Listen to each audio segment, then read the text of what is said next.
hello everyone की खबर सकलोरे आपनालोকৰ ফালে গৰম কেনেকুৱা পৰিছে জনাবচোন আমাৰ কিন্তু ইয়াত বিৰাট গৰম হেয়া আমি ঘৰৰ চোতালতে বহি আছো ফেনৰ হয় একো পাত্তা পোৱা নাই ঘৰৰ ভিতৰত একদম জুই আৰু মানে আমাৰ দাদাহত জুনাইৰ পৰা আহিছে আমি সকলোৱে চোতালতে বহি কথা পাতি আছো আজি নেক্সট ডে সকলোকে সুপ্ৰভাত জনাই মই ভিডিওটো আৰম্ভ কৰিছো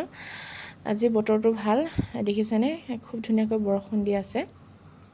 এইকিদিন যিহে গৰম পৰিছিলে মানুহকে আদি কৰি জীৱ-জন্তু সকলোকে অৱস্থা বেয়া কৰি দিলে গৰমে এতিয়া মই ফটাফট ফ্ৰেছ হৈ লম ভাত পানী বনাব লাগিব জুনাই দাদাহতৰ ৰাতিবা ভাত খোৱাকে মাতিছো এতিয়া দাদা বহুত আমাৰ মাহঁতৰ ঘৰত আছে অলপ দেৰিকে আহিব এতিয়া মই খানা বনাবলৈ ষ্টাৰ্ট কৰিছো ঔটেঙা আৰু মাছৰ জোল বনাম এয়া মানুহজনে অকমান সহায় কৰি দিছে ঔটেঙা কাটি দিছে এতিয়া মই মাছখিনি ধুনীয়াকৈ ধুই লম ধুই মেলি ফ্ৰাই কৰি লম আগে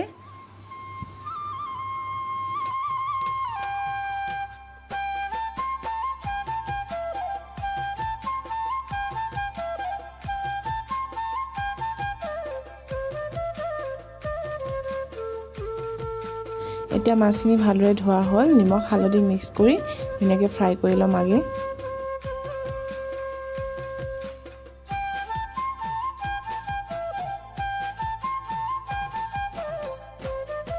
এই আমাৰ মাছ ফ্ৰাই কৰা হৈ গ'ল এতিয়া কুকাৰত দালি আৰু ঔটেঙা বইল কৰি লম তাৰ পাছত তেল মাৰি দিম আৰু এইটো শুকান ভাজি বনাবলৈ আলু আৰু ডাংবডি কাটি থৈছো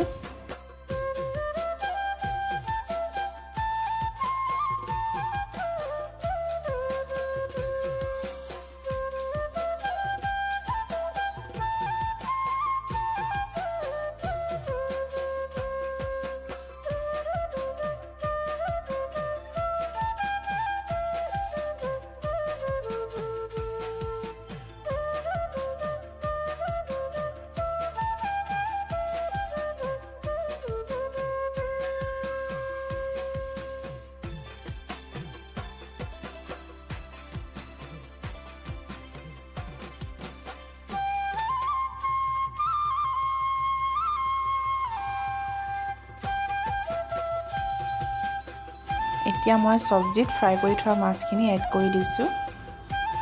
কামৰ ব্যস্ততাৰ বাবে মই ভিডিওটো ভালকৈ ল'ব পৰা নহল এয়া দেখিছেনে আলহী ভাত খাই হেকেই কৰিলে আলহীয়ে কৈছে ঔটেঙা আৰু মাছৰ তৰকাৰীখন খুবেই ভাল হৈছিল এয়া মাও ভাত খাইছে আৰু হেইফালে ভন্টি আৰু ময়ো পাছত খাই চাইছো খুবেই ভাল হৈছিল এনেকৈ আপোন মানুহবোৰৰ কাষত যদি লগ পাওঁ বহুত দিনৰ পাছত মনটো সঁচাই খুবেই ভাল লাগে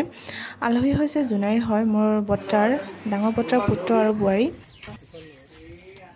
এয়া আলহী যাবলৈ ওলাল অলপ আগবঢ়াই থৈ আহোঁ আজিৰ ভিডিওটো মই ইমানতে সামৰণি মাৰিছো যদি চাই ভাল পায় like comment share and subscribe কৰিবলৈ নাপাহৰিব থ্যাংক ইউ বাই বাই